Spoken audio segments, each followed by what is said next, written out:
Welcome to the Deep Dive. Today we're tackling the massive subject of big data. Yep, a really big one. And our roadmap for this expedition is bigdatatechnicalguide.pdf. A great source. Yeah. Comprehensive. Think of this as your streamlined guide, understanding what the term really signifies, the mechanics behind it. We're aiming for clarity, definitely not overwhelming complexity. Exactly. We're delving into Mohammed Medat-Gober's work here. Right, covering the whole span history, future trends, everything in between. Our goal is to pull out that core understanding. What defines it, the architecture, storage, processing. The key stuff. Yeah, the fundamentals. Precisely.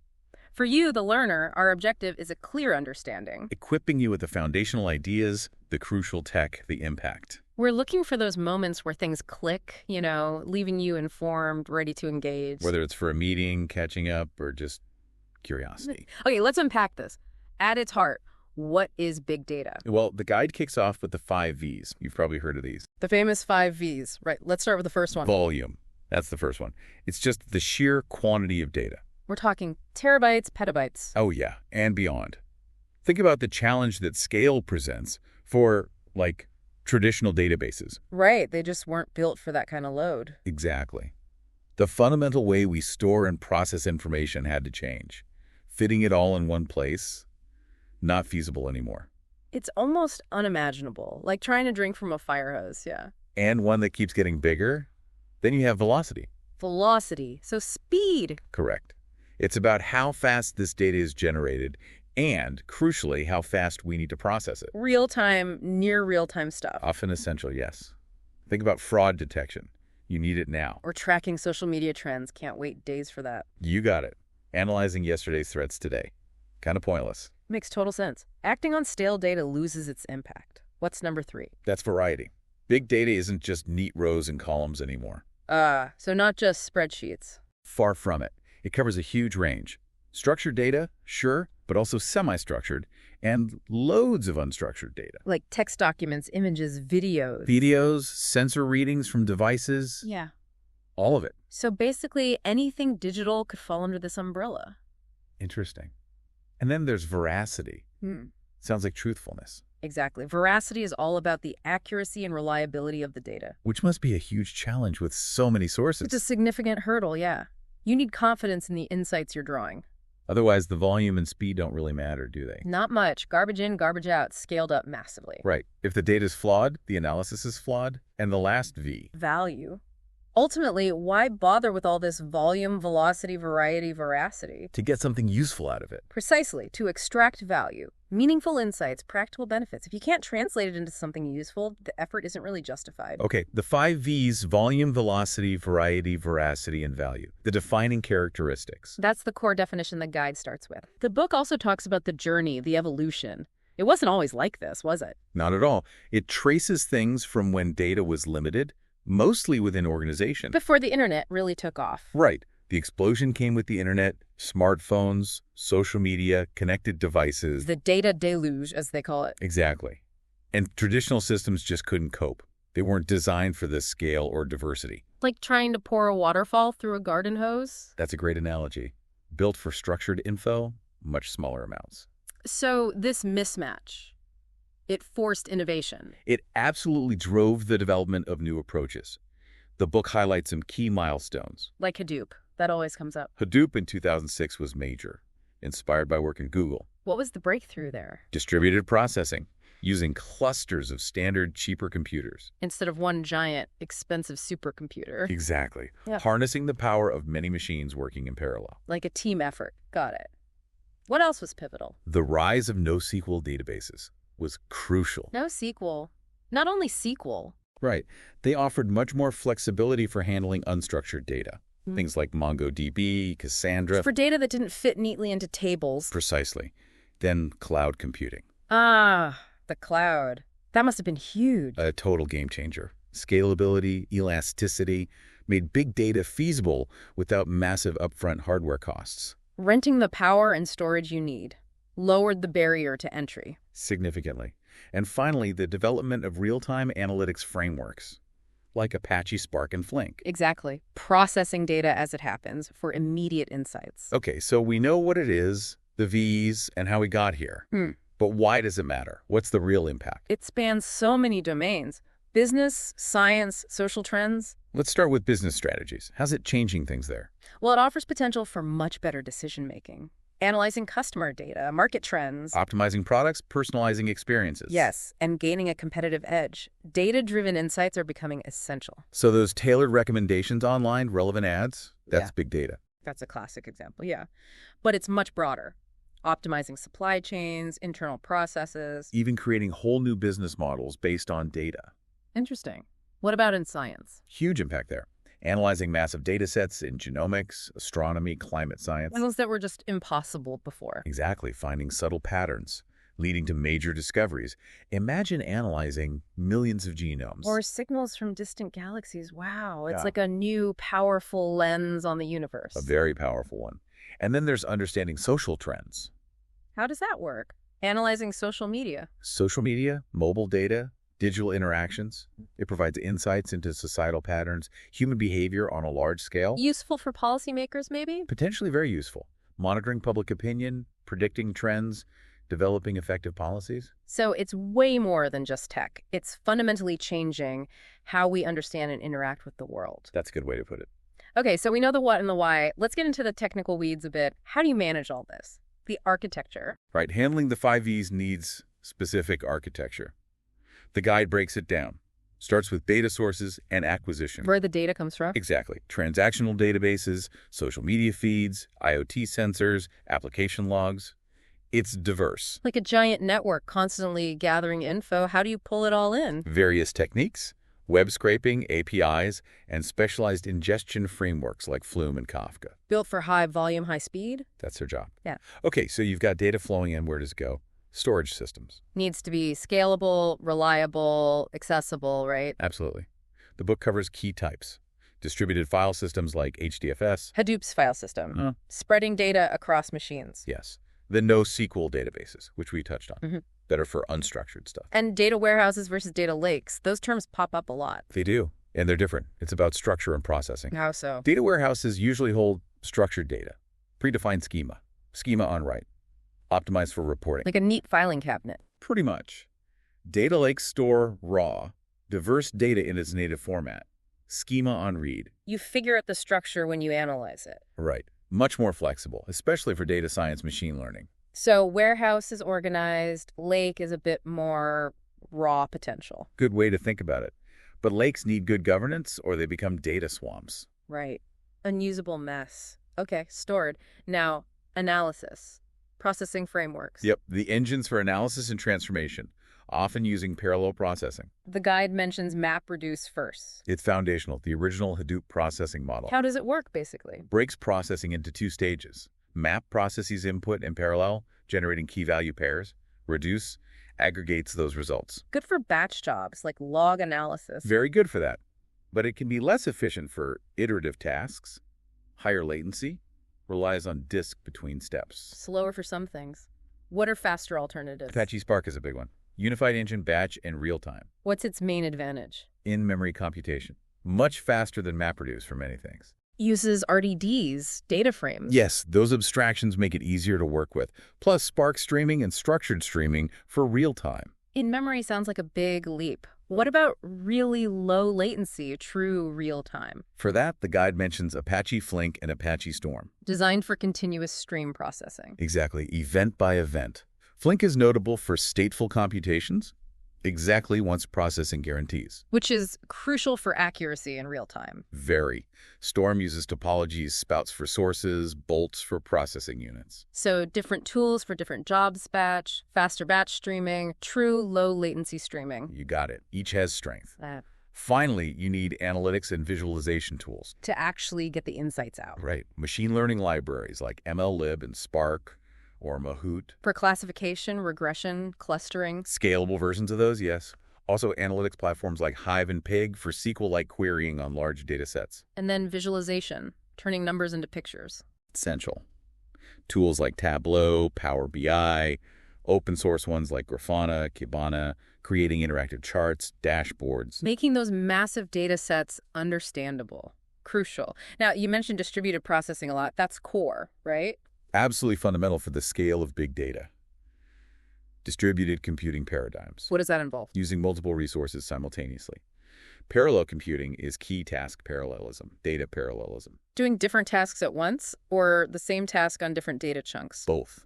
Speeds things up massively. Like many workers moving sand instead of just one. Great analogy. Then there's cluster computing. Interconnected computers working as one. Nodes, networks, and management software. Yep, things like Hadoop, Yarn, orchestrating it all. The book also distinguishes grid versus cloud computing. Briefly, both distribute work, but cloud's ease of use, scalability. It's become dominant for big data. Makes sense. Okay, data comes in, gets stored, distributed, processed in parallel. How does it flow smoothly?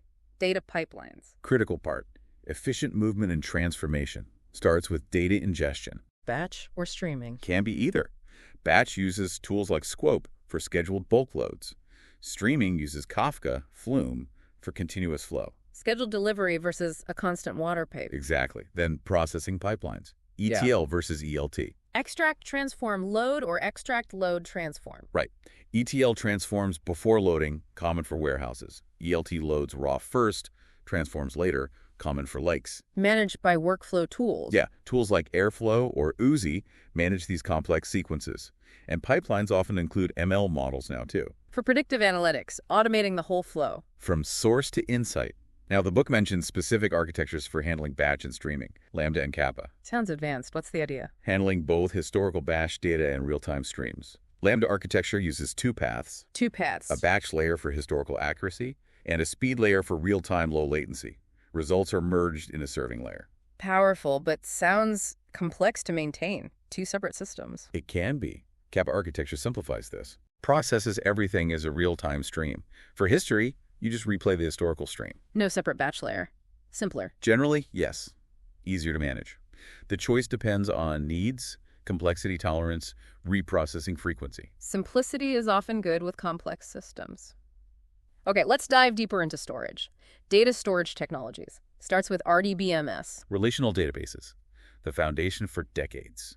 Structured tables, SQL, ACD properties for reliability. But struggled with big data scale and variety. Exactly. Led to new solutions, like HDFS. Hadoop distributed file system. Scalable, fault-tolerant. Yes.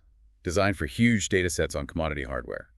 Master-slave architecture. Named-node manages data-node store blocks. Replication ensures fault tolerance. Right. Data is copied across multiple data nodes. If one fails, data is still there. Like multiple backups. Yeah. Then the diverse NoSQL databases. Yeah, different models for flexibility and scale. Key value stores like Redis.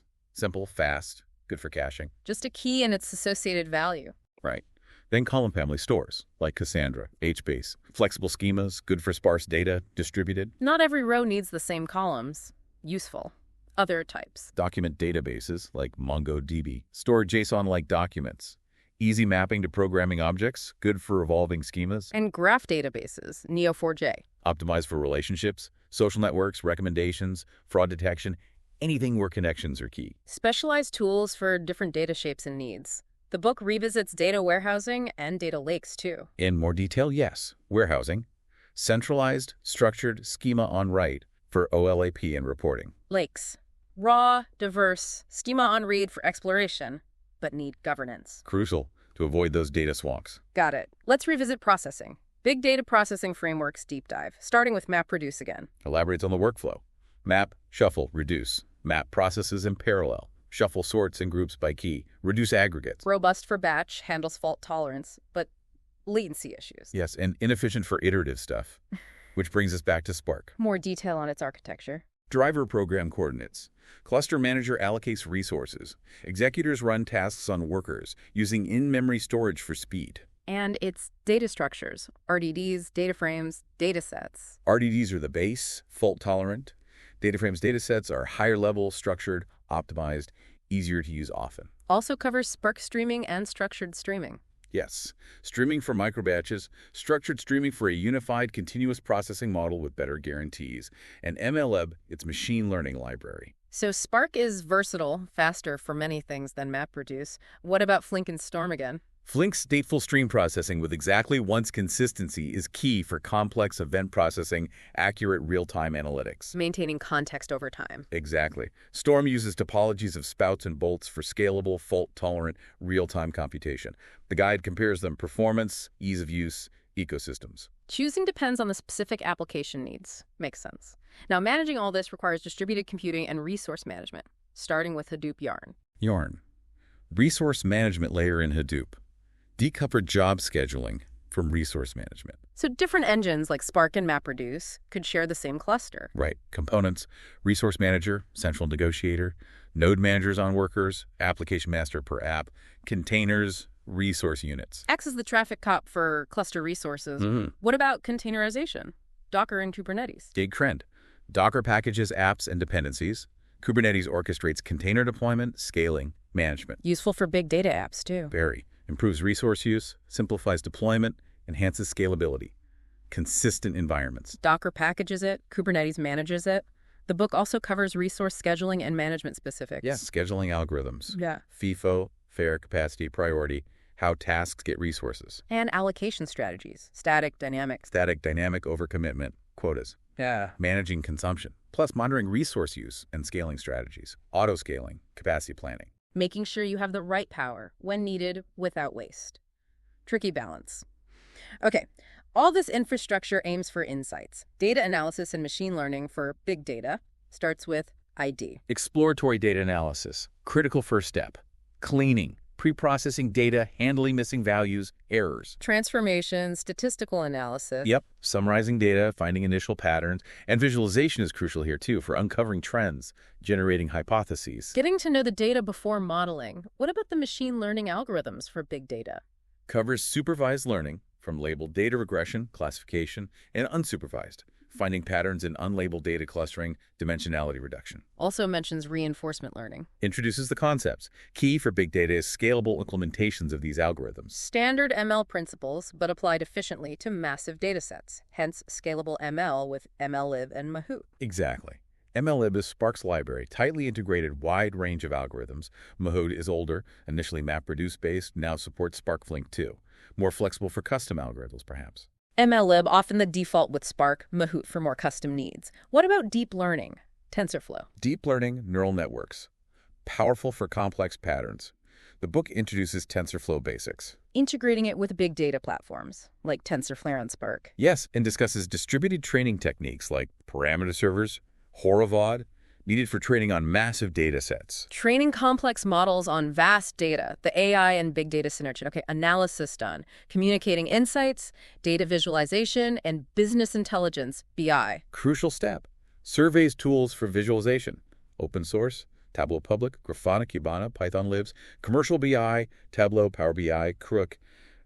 Custom libraries, high charts. A wide range of tools. How do they connect to big data systems? Using ODBC, JDBC drivers, native connectors, APIs, data virtualization layers. Also discusses data modeling for BI, performance optimization for dashboards. Ensuring fast, responsive visuals even with huge data. And principles for interactive dashboards. Design principles.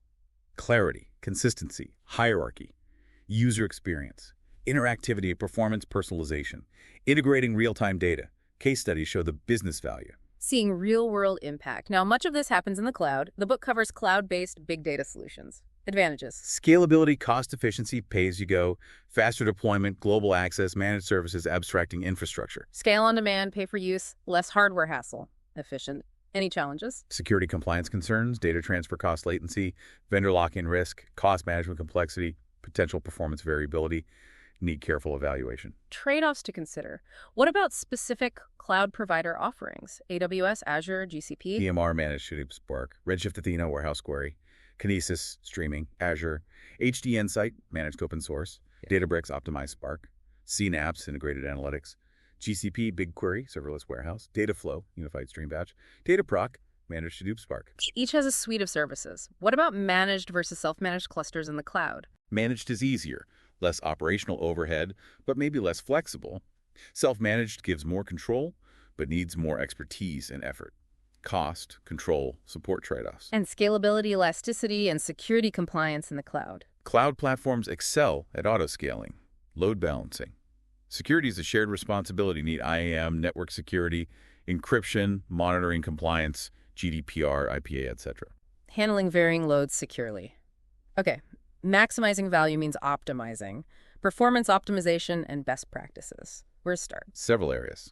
Optimizing storage retrieval, data partitioning, horizontal, vertical, indexing, compression. Then tuning processing frameworks, Hadoop, Spark. Yes, configuring Hadoop settings, optimizing Spark, memory, partitioning, caching, shuffle optimization, serialization, fine-tuning the engines. What about data structure itself, data modeling and schema design? Schema on read versus write again. Denormalization techniques. Modeling for NoSQL also covers benchmarking and profiling tools. For testing performance and finding bottlenecks, JMeter, Gatling, Visual VM. Right. And includes case studies and optimizations, real-world examples, and lessons learned. Learning from others. Valuable. The field evolves constantly. Emerging trends and technologies. What's next? Edge computing is significant, bringing computation closer to data sources, reduces latency, bandwidth needs, crucial for IoT, real-time analytics. Processing data where it's generated. Exactly. Also, integration of IoT data streams, challenges of volume, velocity, variety, and security considerations. What else is emerging? Data fabric and data mesh architectures. New ways to manage distributed data. Fabric focuses on unified access via metadata. Mesh emphasizes decentralized domain ownership, data as a product. Shifting organizational approaches to data. Definitely. Then future implications. AI big data synergy deepening. Quantum computing's potential impact, speed-ups, security risks, ethical AI, responsible data practices becoming critical, open data initiatives fostering innovation. A future with more distributed data, smarter AI, stronger ethics. The book ends with practical implementation and case studies.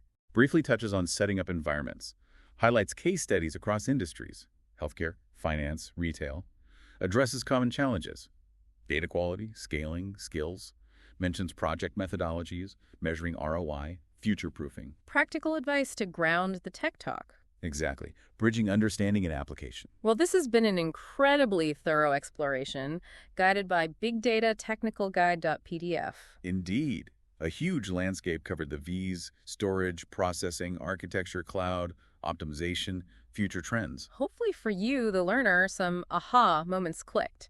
Maybe understanding data lakes versus warehouses better. Or the differences between MapReduce, Spark, and Flink for processing needs. Perhaps the cloud-managed services discussion clarified some build versus buy questions. This was broad, naturally.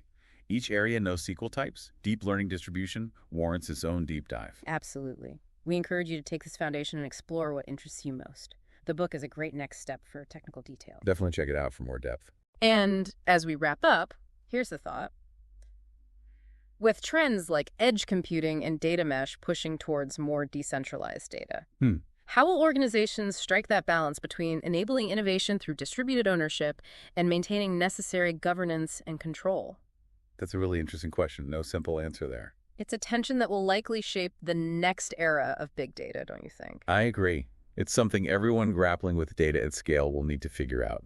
Food for thought. Thanks for joining us for this deep dive.